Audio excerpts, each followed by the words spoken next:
Okay, we are ready to begin our study here on Wednesday night. It is the night before Thanksgiving. Some of you may have just jumped over here from the community Thanksgiving service, which was streaming on YouTube, and so you may have been watching that. If you didn't get a chance to watch that, it's about a half an hour long, and it is available on the United Hudson Church's Facebook page. There's a link there, so you can go back and watch that, or maybe gather your family around sometime during this Thanksgiving weekend and watch it with them. So hope you'll get an opportunity to take advantage of that. I apologize for the fact that we have been a couple of weeks in getting this back up and going. 2 weeks ago, we had to be out vehicle shopping because we had hit the deer a week or two before that and had to get a different van, and we weren't making it back to Hudson in time. And then last Wednesday, I'm not sure what happened to me, but I sort of bit the dust Wednesday evening and was feeling pretty ill. And the powers that be in my life, not the Lord, but the other powers that be in my life, the nurses in my life, would not permit me to leave the house. And about 15 minutes after thinking that I was going to make it happen, I was really glad that they told me not to and to stay home. And so Carrie was rather insistent with me on that, and her mom as well, and my doctor that they called. Thank you, Keith, and others that they were talking to on my behalf. So I stayed home and was miserable for the evening instead. But I'm feeling a lot better. Did get a COVID test just in case, but it came back negative. So it was just apparently a bad evening of feeling kind of miserable. So we are going to get into chapters 4 and 5. Darcy has joined us here on the live stream, and several of you are also watching on Facebook. We certainly appreciate that. And so we are going to jump right into chapters 4 and 5 here of session, which is session 3. So I'm just going to alter a couple things on my computer screen so I can see what I'm doing. And let's see, that should, okay, very good. All right. So chapters 4 and 5, we really, I know not a lot of people are going to probably be able to be on tonight because it's the night before Thanksgiving. Some people have other things going on, maybe a little bit of travel or getting ready for tomorrow. But I wanted to go ahead and get this done and recorded so that we could then have it available to people to go back and watch, and we weren't really getting any farther behind schedule. So that is why we're going to press forward with it tonight. Want to let you know that in the comments, we will be asking some questions along the way, but in the comments, if you would like to leave any impressions that you've had, if you've been reading these chapters, you can leave any thoughts that you had, and we'll certainly incorporate them into the conversation as well. We'd love to have you do that as part of our discussion tonight. And I'm going to turn it over to Darcy in just a minute and ask, as we kind of get into chapter 4, just for some initial things that maybe jumped off the page to her by way of just starting our discussion tonight. Chapter 4 is about the 1 degree rule. Now, if you thought as you were reading chapter 4, this sounds familiar, where have I heard this before? It's because we've started talking about this in our Sunday morning worship services. What would it take for us to raise our temperature of outreach, not really just of evangelism or witnessing, but really of reaching out to other people with the love of Jesus?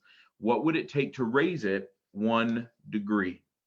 And that is what this is really all about.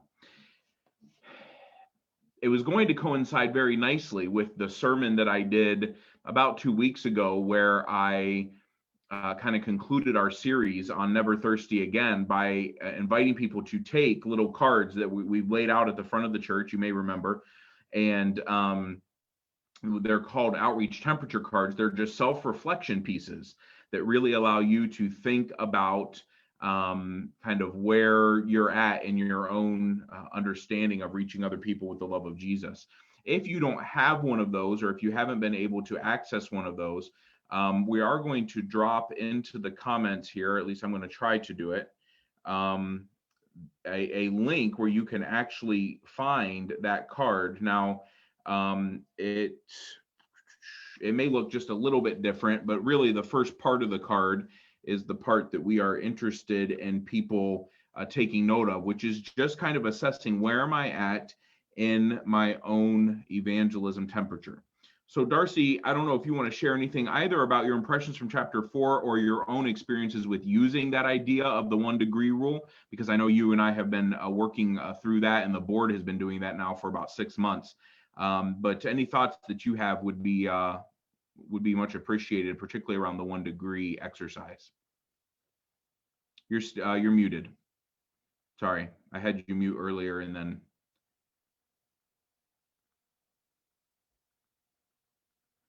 We'll get it figured out. Just 1 second. All right. There you go. Can you hear me? Okay. And the one thing I really like this tool because I can look at it and review. And I have found out one thing over these few months.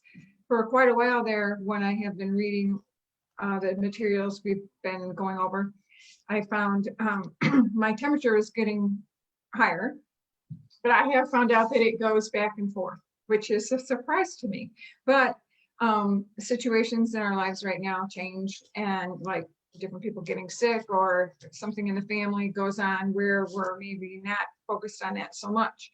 But it is a good tool to help remind me what is my passion. Is it growing? Is it not? And it was up to a 7. Now I would say it's about a 4 and a 5. It's changed a little bit, but I still think it's a very good tool.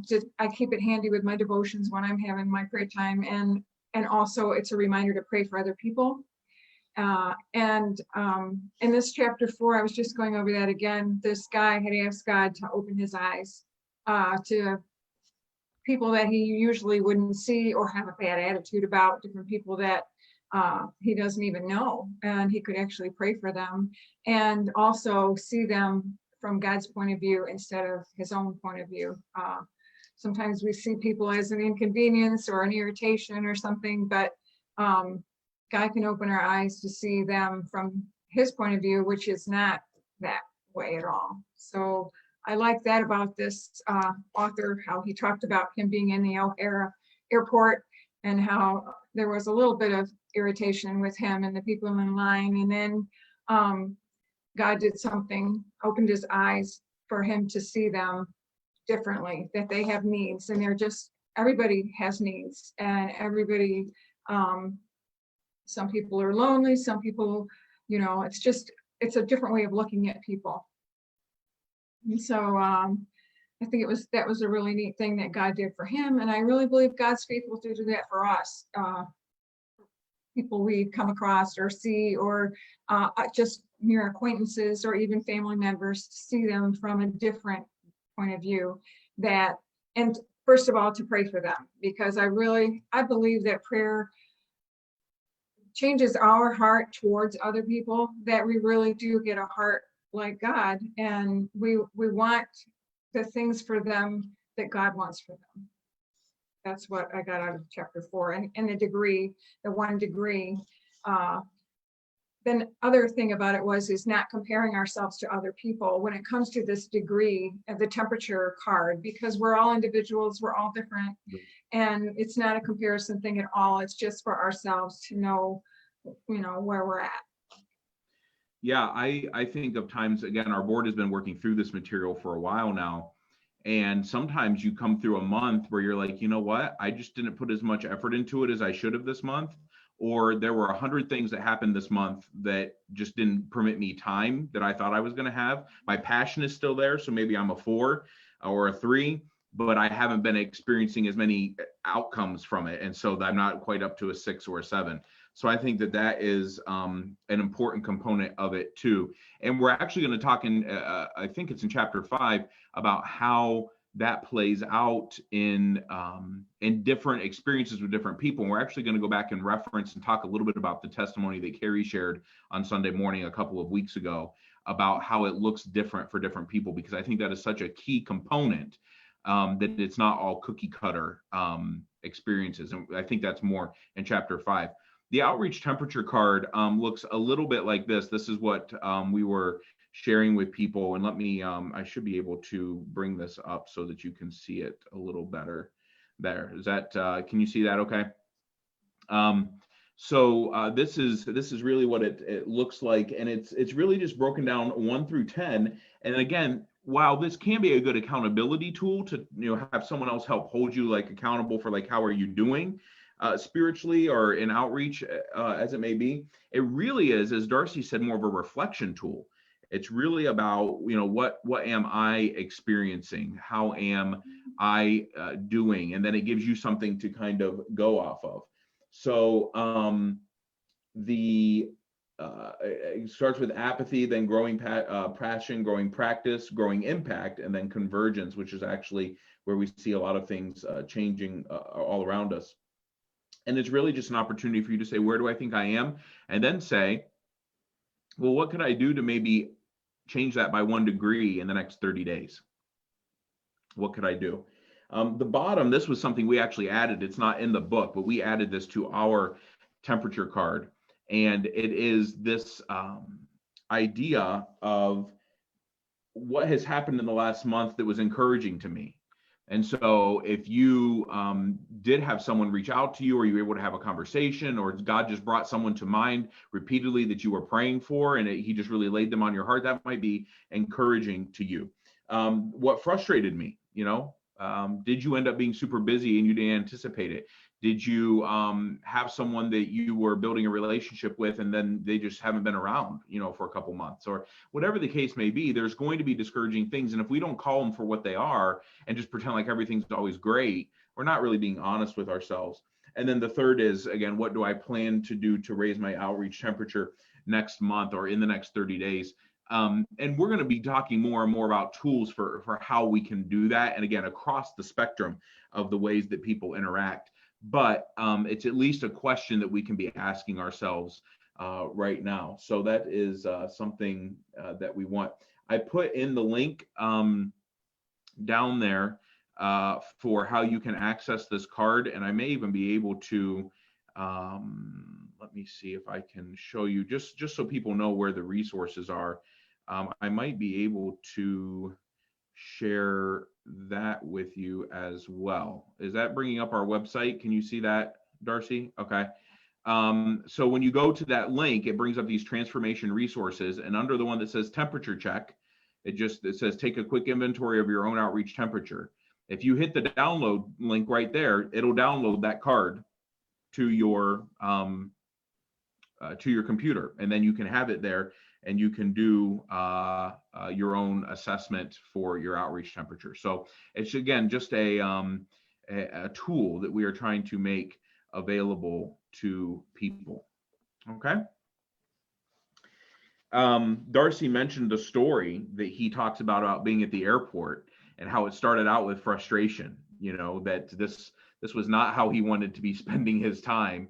And then all of a sudden, God really moved in on him and started to show him what people looked like from God's perspective and how powerful that really was. That's really, really important. The question I might throw out here, especially for people who are watching online, is it easier than you thought maybe to give yourself a temperature? I think a lot of people think, oh, I don't know how to assess it or whatever, but the card really does kind of break it down rather simply about just to kind of assess where you're at. And that, a lot of times when I've been going over this with different people, again, I'm in a cohort where we do this every month, and then I do it with the board once a month. So I'm doing this a couple different times. And my experience is a lot of people actually end up putting themselves at about a halfway mark. They'll say, well, I'm a 4.5 or I'm a 3.5. And usually I think that's because they want to feel like, okay, I'm not really quite all the way down there, but I'm also not really up to the next number. And it gives themselves a little buffering zone. And that's okay, because if you say I'm a 3.5, so the question is, well, what would it take for you to become a 4.5 by next month? Do you need to be more faithful in prayer or things of that nature? Now, I believe that he shared in the book, I actually have it on a slide here, so I'm going to bring it up, but I think it's in the book as well. How do you intentionally raise your own outreach temperature then? I hit the wrong button. I'm sorry. No, I was right. Yeah, I'm right. Sorry. And just in case you can't see that, I'll bring it up bigger here. There we go. How some ways that you can intentionally raise your own outreach temperature. So you're saying, yes, absolutely, I'm at a 2 or 3 or 4 or 5, and I want to do some things that I can say a month from now, I'm certainly being more intentional about this. Well, here's some ways that you can do that. First of all, pray consistently. Darcy talked about keeping her temperature card near her during her devotions. I actually had I have had pictures. Sometimes I'll take a picture of my outreach temperature card, especially of the specific people I'm praying for, which is what we're going to add that later down the road. But and I'll keep it on my phone. Today, my son happened to see my cell phone, and Matt said, "Dad, he just saw that there was this picture of this card on one of the backgrounds on my cell phone, and he could tell it looked like a chart." And he said, "Why do you have a picture of my reading log on your phone?" Because it looked like his reading log where he logs his homework reading for school that we have to sign, at least when they're in person education. And I said, "Oh, Matt, that's not your reading log. That's a card that I keep of some things I'm keeping track of and people I'm praying for. So I can keep it there. I can keep a picture of it in my prayer list that I also have on my phone. There are different ways to do that, but to pray consistently. Tell stories. Tell stories to other people. Sometimes even telling the stories to yourself, revisiting what God has done, just like the author of the book was retelling one of his own stories about being in the airport. It's a really valuable way for you to find God raising your temperature. When you say a story, even as simple as, God laid this person on my heart to be praying for, and I've been praying for them, and they just reached out to me over social media or a text message or a phone call or something, and I was just able to be an encouragement to them that day, but I was praying for them, and then God brought them into my life that day. That's something that you're going to latch on to, that you're going to realize that God is really moving. And then the third one, the other ways that you can raise your temperature is to make celebration natural. Make it natural. Don't think that we have to wait for the fireworks to go off in the sky to celebrate something that God is doing. He is going to move in ways that maybe you hadn't anticipated, and you can celebrate those. In fact, one of the things we're working on for our church is a way that we can share those stories in some small way with each other. In fact, our transformation Facebook group was created partially for that purpose. So there'd be a more private area where people could say, I've been praying for this person, and then God moved in some unique way. We're also creating a form where people can just go online and just be like, hey, here's a quick story of something that God's doing. And we're hoping to also get some of them on video, like we did with Carrie sharing hers during the worship service. Darcy has shared one with us already that we recorded. So sharing stories, but also celebrations, little movements of God are really, really encouraging. And Darcy, I know, for example, you and I have both experienced sitting around the tables with our church board and starting to hear the stories that they share about just little moments of things that God is doing. It is so powerful. And it doesn't have to be how many people got saved this month. When God calls people to himself, if he chooses that to be the moment for them to have an opportunity to respond, and he wants to use us, great. But it's so much more than that. It really is just reaching out to people with the love of Jesus. So there's just some ways to raise your temperature more intentionally that I think is important. I think another thing is that through this whole time that we've been doing this, the focus is different now for us. I think God changes us to be way. It is a heart change. It's a really it's got to be a God thing that's happening, because only God can change a heart. We know that. And it's more intense. It's more sensitive to the heart needs of other people. And like he said, he saw somebody, he realized they were lonely. You actually see people, then just, it's not something you're not seeing at all. You actually start seeing people in a new way, which is, it changes us. So that's a glory to God for us to be more sensitive. Yeah, absolutely. And that really is kind of the key. And we launched this entire emphasis for this year by saying the reason we were using the word transformation is God changing us so that we can reach others. It's not God change others so that they'll come to know you. It's change me to reach other people with your love. And in that process, wherever you want to meet them and speak to them, and if you want to use me, so be it. But he's really changing us. That is the powerful thing. You look at what he did with the disciples. He changed them to reach the world. This is a quote that he gives near the end of chapter 4 about why the 1 degree rule is so important. He says, even if I'm fired up about evangelism today, there's a good chance I'll be apathetic about it next week. This is coming from a guy who specializes in evangelism or outreach. This is coming from a guy who's a minister. He says, there's a good chance I'll be apathetic next week. That's why I have to keep taking my temperature. One of the things, if you think about other areas that we set goals for in life, usually for a lot of us, once we get through Thanksgiving tomorrow and then Christmas a month from now, and then New Year's, a week after that, usually right around that third or fourth day of January, some of us are going to sit down and go, I probably ought to try to lose a little bit of weight after the last month and a half of my life. How am I going to do that? Well, some of and that's something a lot of people set goals for. Some of the most effective ways that organizations have found to help people reach those goals is by regularly checking in on them, right? Weight Watchers discovered that, right? There's a whole point system and everything, but what is it kind of centered around?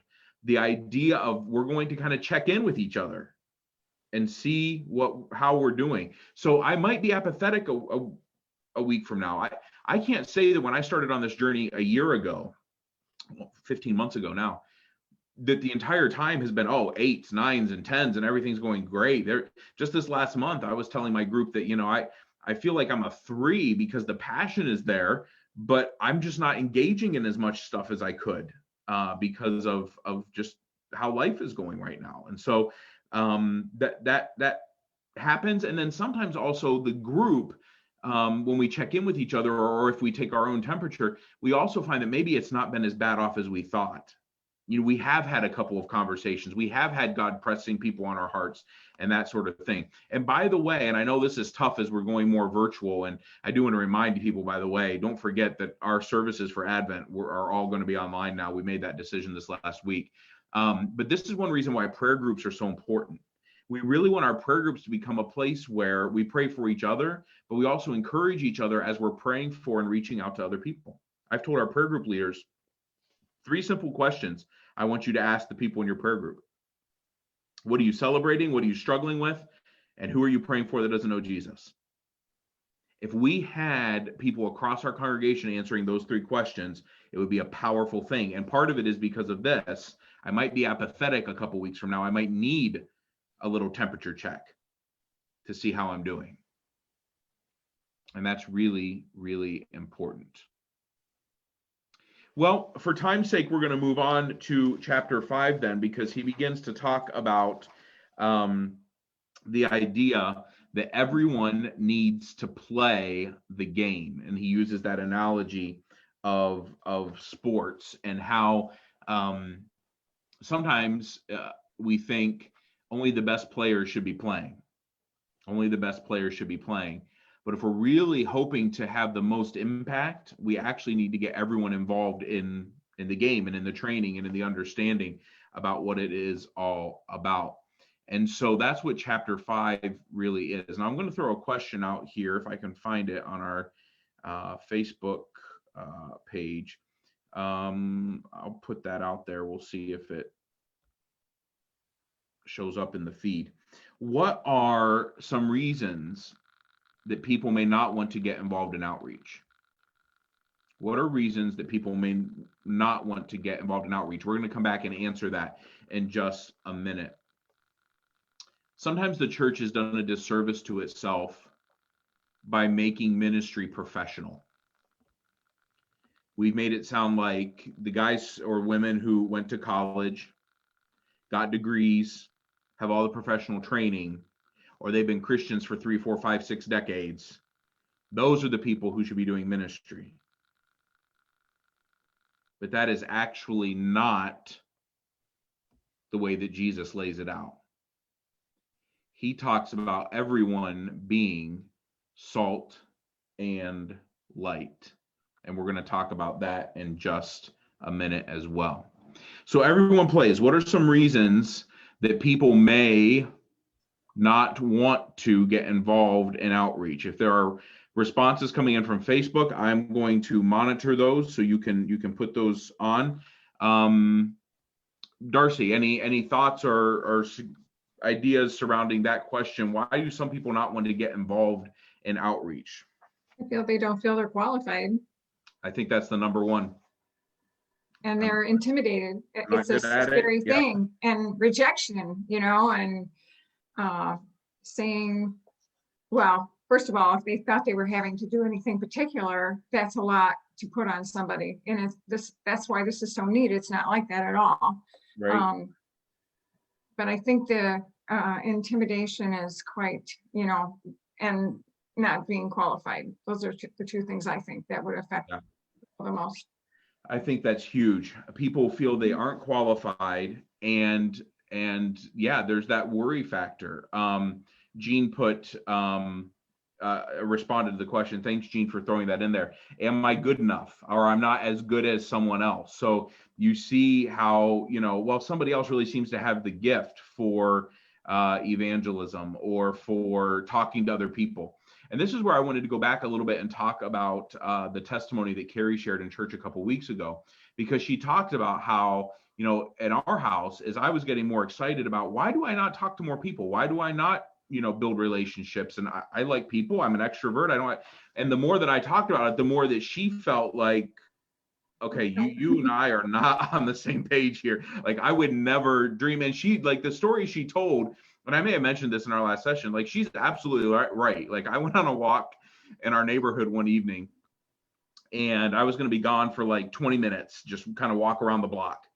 And I was gone for like 45 minutes, and I came back and I said, I never made it past the end of our street, because I stopped and talked to a lady on our street, and she literally did have a frog lodged in her mailbox, and she asked me if I would get it out, and I talked to her for about 40 minutes.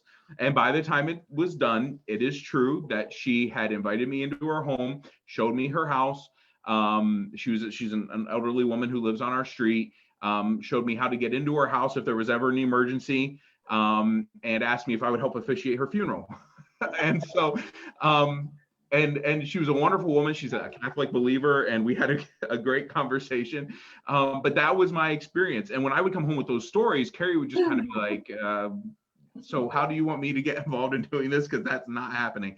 And yet, Carrie was willing to play the game, if we use that analogy, because when God laid something on her heart to share, she did it. And when someone reached out to her that she had spent years building a relationship with professionally in her career, then she was able to minister to them and to have what I believe it was an eternal impact on that woman's life as she was dying of cancer. That's everyone playing the game. If everyone played it just like me, my sport's baseball, that's in softball. That's what I've played in my life. And if everybody was a pitcher, it wouldn't matter how good your pitchers were. Somebody is still going to get on base at some point. You're going to have a first baseman. You're going to have an outfield. You got to at least have a catcher. Somebody's got to catch the ball, right? If everybody was the home run hitter, that would be great. But you need people who can get on base to be driven in by your power hitters. So it's not about everyone playing the same position. And Jean's point that she brought up, which is spot on, that I won't be as good at it as someone else, is so important, because not everyone is going to do it the same. So the next question we're asking then is, what is the benefit to everybody getting involved? And there's really two benefits. I'm kind of looking at two different things, at least in my thinking. There may be more. But what's the benefit to everybody getting involved with outreach? I think, first of all, the first benefit is what we just said. that everyone's going to do it a little differently. And everybody has a different circle of influence. This woman that Carrie was able to minister to, or some of the folks that Darcy has shared that she's built relationships with, or some of the people our board members have built relationships with, or other people in our church that we're hearing stories about, those are not people I'm going to build relationships with. And it's not going to work the way that I would do it. So everyone's going to do it a little differently, and that's really, really important. Okay. Any other ideas about why it's important for everyone to get involved? Well, it's a sense of teamwork. Like you said, it reminds me of the verses in the Bible that talks about the hand and the foot. Not everybody can be, we're Yes. all a part of the body of Christ. So, and every single part is important. It's, everybody has a part to play. So, and we're all different, and God needs that. I mean, I don't know if he needs it, but he uses the different that can answer, because we're all different. So we're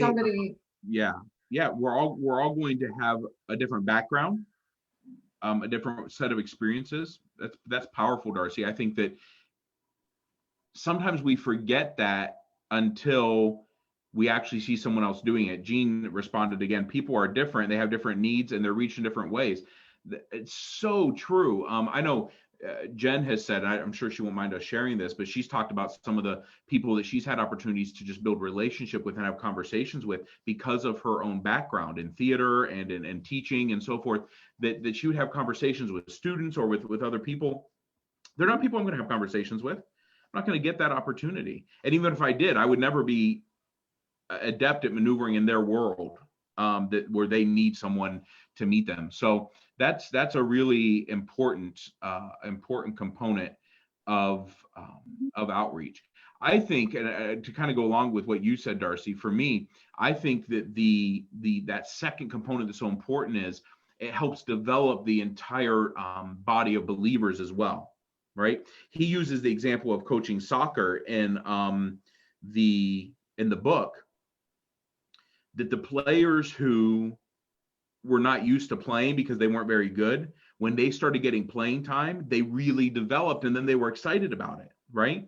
And so that's what I want to see, and we are starting to see it, but that's what I want to see, is not people who are like, oh yeah, well, the pastor can do it, or the Sunday school teacher can do it, or those really extroverted people in our church can do it, but really that everyone's kind of gifted in their own unique way. Which was, again, why I think Carrie sharing her story alongside some of the stories I've shared just shows that even in our household, like we're doing it differently. But that's really important. I wouldn't want it to all be cookie cutter. I want to see everyone in the church built up by their own sharpening of their own skills, which brings us to this question then: how do we sharpen our own skills? I'm one slide ahead of myself. I'm sorry. Let's try it again. How do we do outreach? Maybe not.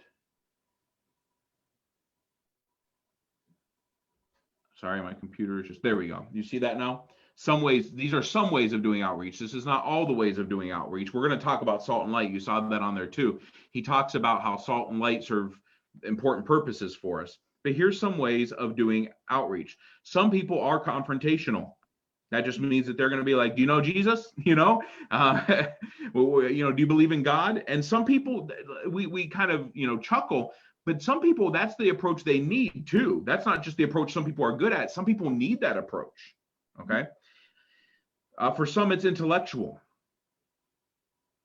They need to be able to kind of think through it and understand a bit more of a philosophy of religion, if you will.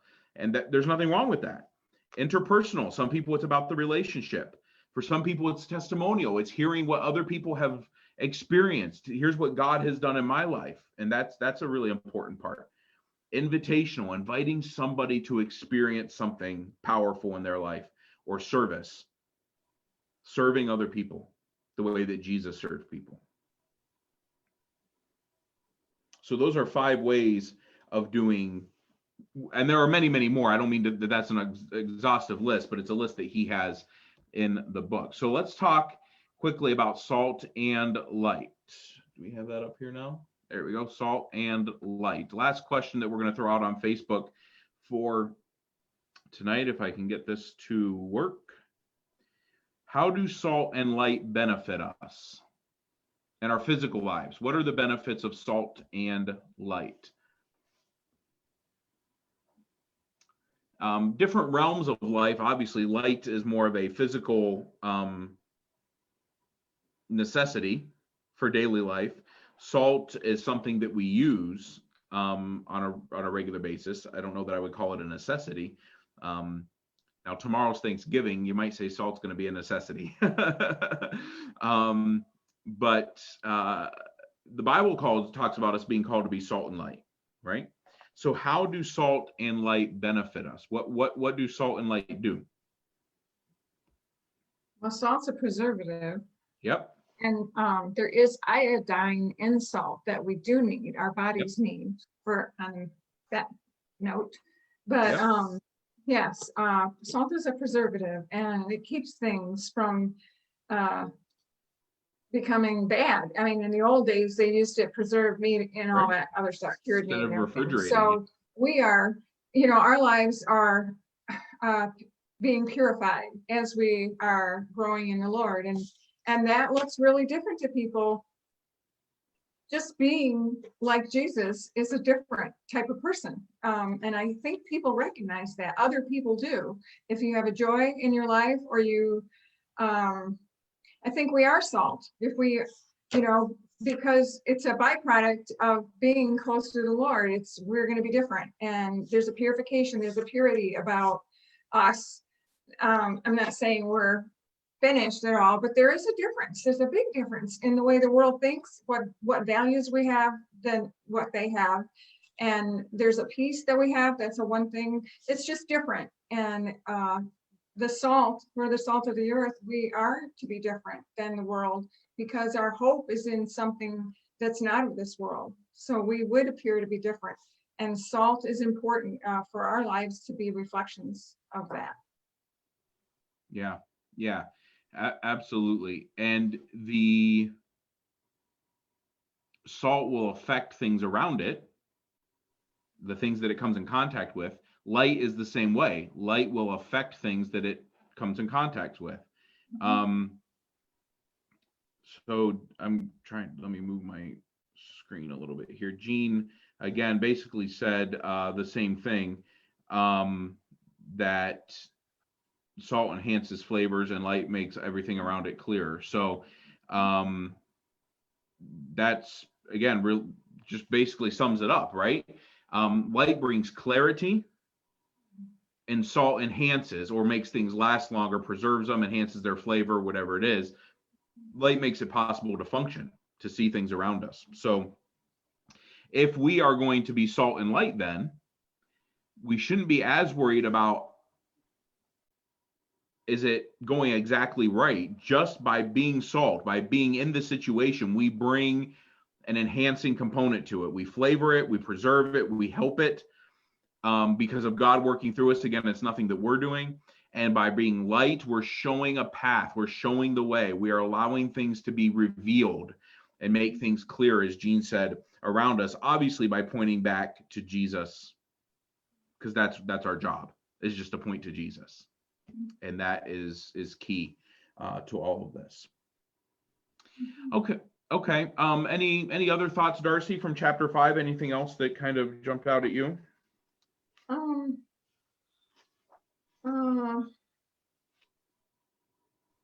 Right off the top of my head, no. I really think that the light exposes the dark. It goes where there is darkness, light exposes that. Yeah. And if we're gracious like the Lord is, it's not going to put people off as much as it is going to draw them to the light of the Lord. And if we're gracious like He is, there is a difference though. When people are in the dark and they see somebody that's different, and they listen to them, and they actually care about what's going on in the other person's life. That's a light right there. Things like that, because in this world, a lot of people are just really concerned about their own situation, which is, I understand that, but it is a refreshing thing to see somebody who's actually going to listen to someone else and care. That's a light right there. So,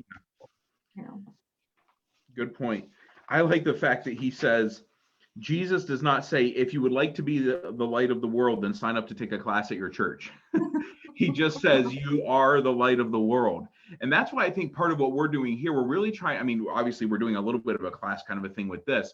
We're really trying to get away from saying, hey, let's study this and then just go out and apply it somehow. We're really trying to set a temperature. We're trying to set an atmosphere in our church, a culture that says this is normal. This isn't like, yeah, well, let's learn and then hopefully we'll apply it. We are going to learn. We are going to give cues and tactics and things that may help us to show people the love of Jesus, but it's not an optional, like, well, maybe, I'll take a class and I'll learn and then I'll try it out on a few people. And then if I'm good at it, I'll keep doing it. He just says, you are the light of the world.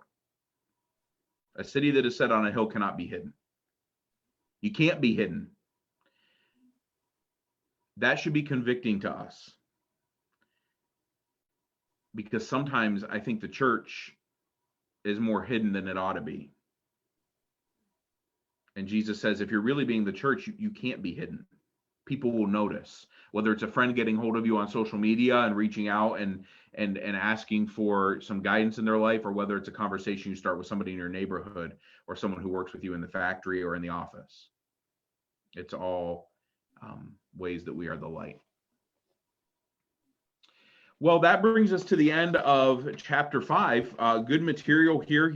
Certainly a good book so far. We are now into part 2. Let me tell you how we are going to try to do this.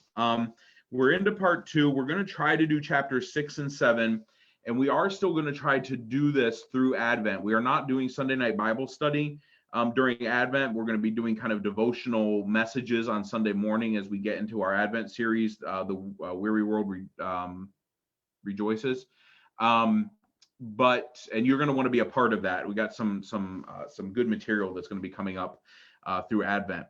But these discussions, I would like to continue. We may not get one in every week, but I really would like to continue through most of December, especially because we're going to be virtual anyway, and these are already set up to be virtual. So we're going to try that. I'm still tinkering around and messing a little bit with our setup here at the church as far as recording and broadcasting and stuff. Just continue to make improvements as we can, because things are kind of going back in that direction for now. So we're going to pray and conclude, and then we'll sign off for tonight.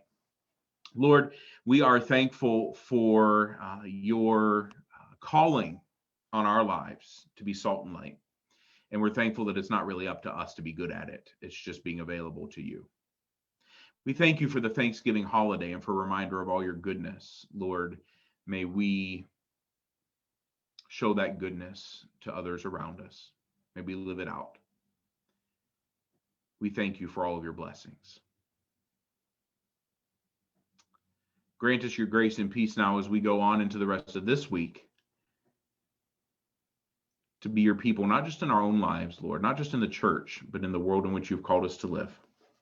In Christ's name, amen.